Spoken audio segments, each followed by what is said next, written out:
La raison d'être des Nations Unies n'a jamais été l'humanitaire, c'est la paix et la coopération. Ça n'est pas exactement la même chose. C'est pas moins noble, c'est pas moins louable, mais c'est différent. Ça répond à d'autres rythmes, d'autres temporalités, d'autres logiques d'action. Et je pense qu'il y a là une question très sérieuse qui devrait être posée.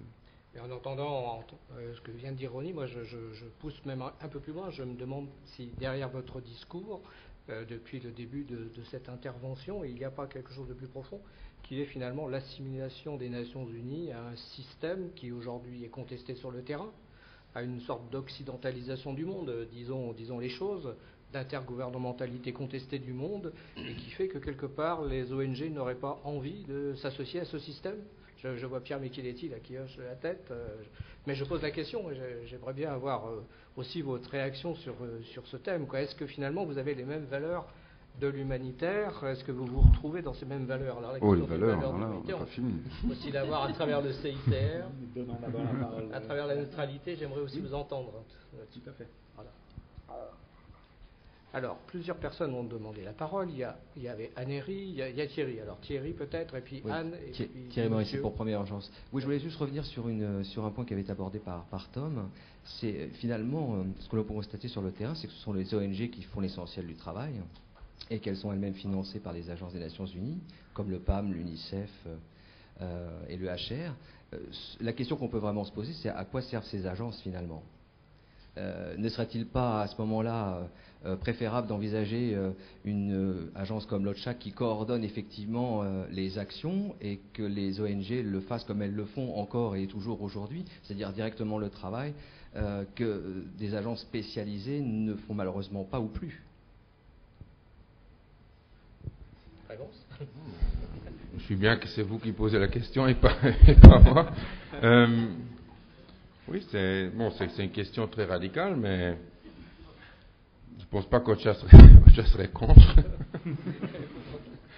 Non, c'est vrai, l'avantage quelque part d'Ocha, c'est qu'on est un mécanisme de coordination et on n'est pas opérationnel nous-mêmes. Donc déjà aussi, si on parle de la ruée vers le financement, on rentre moins en compétition avec les acteurs humanitaires que les grandes agences. Mais poser la question si on a besoin de ces grandes agences, là je pense que c'est une question qu'on peut poser, mais je ne me sens pas très à l'aise pour répondre oui ou non. Mais oui, c'est peut-être une question qu'on peut poser. C'est pas non plus, il faut être un peu plus spécifique.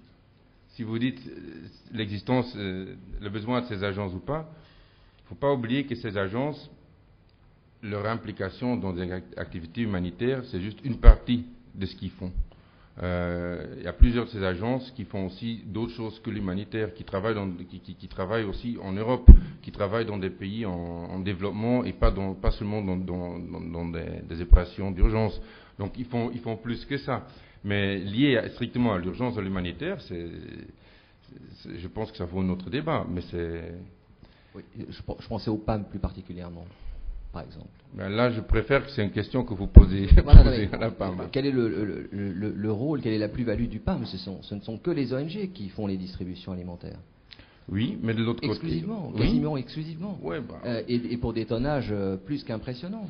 Justement, mais pour que est-ce que les ONG... C'est une question que je pose. Est-ce que les ONG seraient capables de faire arriver le même tonnage avec les mêmes moyens logistiques sur place sans le PAM? Je pense que c'est une question d'argent. Ah, on revient à la question de fond. Ouais, c'est juste une question d'argent. Là, je ne suis pas convaincu. Pour le transport primaire, si, c'est une question d'argent. Anne-Héry. Ouais, moi, je voudrais rester peut-être un petit peu moins radical. Je ne vais pas proposer de supprimer les agences UN ou d'arrêter, de revenir complètement en arrière sur la réforme des clusters. Mais quand même, c'est vrai que j'ai été interpellée par ce que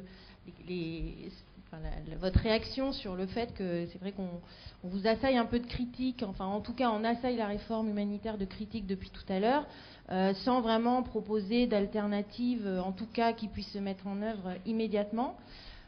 Pour moi, ce que vous proposez sur pourquoi est-ce que les ONG en gros se mettent pas ensemble pour essayer d'améliorer le système de l'intérieur, je pense qu'il y a eu quand même déjà pas mal de rapports d'évaluation qui ont pointé effectivement les critiques et les inquiétudes qu'on a pu exprimer ici. Et pour l'instant, on voit quand même assez peu de perspectives de réponse ou d'amélioration. par exemple, toujours sur cette question sur laquelle on est revenu à plusieurs reprises, de ce conflit d'intérêts des agences chefs de file, c'est quand même quelque chose qui a été pointé dans le rapport d'évaluation du CERF de manière très nette. Et en fait, quand on pose la question à John Holmes de quelles sont les perspectives d'amélioration par rapport à ces recommandations des rapports, on n'a pas vraiment de réponse. Donc ça, c'est quand même une vraie inquiétude. Puis ensuite, pour ce qui est de l'indépendance, c'est vrai qu'il n'y a pas d'indépendance complète. Mais moi, je pense qu'il faudrait que dans ce système, les ONG, et pas seulement le CICR, mais les ONG puissent choisir leur degré de participation à ce système. Je pense que ce que les ONG veulent aujourd'hui, enfin ce qui pourrait être réaliste, c'est ça. Et je crois que c'est vers ce but qu'il faut qu'on travaille. Proposition entendue. Monsieur, vous aviez demandé la parole. Merci. Alors je suis pas quelqu'un d'habitué de vos débats, je suis le général Var. Je suis le directeur d'enseignement supérieur de l'armée de terre. Je viens ici parce qu'il me semble que nos mondes sont amenés à se fréquenter souvent sur le terrain et qu'on a intérêt non seulement à se fréquenter, mais peut-être à se connaître un peu mieux et à connaître vos problématiques. J'envisage d'ailleurs ultérieurement d'envoyer de mes stagiaires ici pour écouter vos débats et éventuellement y participer. Dans cet échange, on doit pouvoir gagner pas mal de choses. Ceci, c'était à titre d'introduction. J'ai deux points à faire valoir. Tout d'abord, en tant que militaire, dans le cadre de la gestion des crises, nous sommes tout à fait en faveur des missions intégrées. Et vous le comprenez bien, nous sommes de plus en plus convaincus qu'il n'y a pas de solution militaire aux crises, qu'il n'y a qu'une solution globale, militaro-civile, avec une prépondérance du civil de plus en plus prégnante au fur et à mesure que la sécurité est revenue. Donc là, on ne peut pas travailler tout seul et il faut une forme de coordination. Et notre structure mentale de militaire fait que nous aimons bien les choses planifiées et organisées. Donc les solutions intégrées nous conviennent plutôt bien. Ceci, c'était juste une remarque. Mais autrement, mon commentaire, en écoutant vos débats, il me semble que vous parlez de deux choses assez différentes. Vous mettez sur le même plan une organisation, c'est-à-dire des clusters, et une finalité qui est l'indépendance des ONG. Moi, je considère que ce n'est pas le bon débat. On ne peut pas opposer les deux. J'en reviens à l'exemple du Cambodge. Vous avez dit, au Cambodge, ça s'était bien passé, il n'y avait pas de cluster, on était tous d'accord. Mais ce que je reconnais surtout, c'est que tout le monde était d'accord sur l'objectif. Nous, en termes militaires, on dirait sur la mission, ou sur l'effet final recherché, pour employer des termes que nous employons fréquemment. Mais à partir du moment où tout le monde est d'accord sur la mission, il n'y a plus de problème d'organisation. Et donc, cluster, pas cluster, ça marche. Non, pas du tout. C'est là que ça commence, au contraire. Ça pourrait commencer, mais ça a prouvé que ça a pu fonctionner parce que tout le monde était d'accord sur le fond. Et qu'on n'a pas cherché à imposer quelque chose. Et moi, ma difficulté, c'est de dire, si vous êtes d'accord sur la mission, sur ce qu'on doit faire, en général, les gens n'étant pas idiots, ils finissent par se coordonner. En revanche, quand chacun poursuit des objectifs propres, c'est bien là qu'on trouve les problèmes. Donc, le problème n'est pas le cluster, le problème est l'adhésion à ce que l'on va faire dans la zone où on envisage de faire ce cluster. Et je parle bien que de l'aspect terrain, je ne parle pas de l'aspect central. Et là, que ce soit l'ONU qui pilote, que ce soit une ONG ou qui que ce soit, si on est d'accord sur la mission, ça ne posera pas de problème.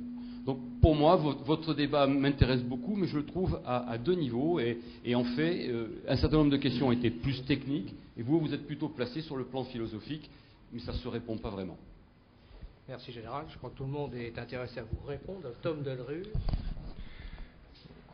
Oui, plus spécifiquement la question de handicap. En ce qui concerne les rapports d'évaluation, je suis entièrement d'accord. Et puis, il faut qu'on réponde peut-être plus vite et plus efficace. Mais peut-être quelque chose que vous aimeriez, c'est qu'il y aura une deuxième évaluation de l'approche sectorielle et la réforme humanitaire en général, pas seulement le cluster approach, mais qui commencera en mai ou juin. Elle va prendre plusieurs mois.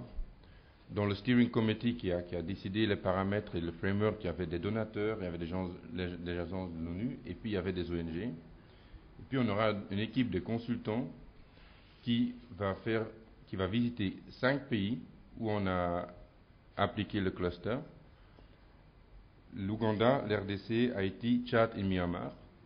Des cas où on sait qu'il y aura des bonnes leçons à tirer, et puis des autres cas où on sait déjà qu'il y aura des leçons moins bien à tirer.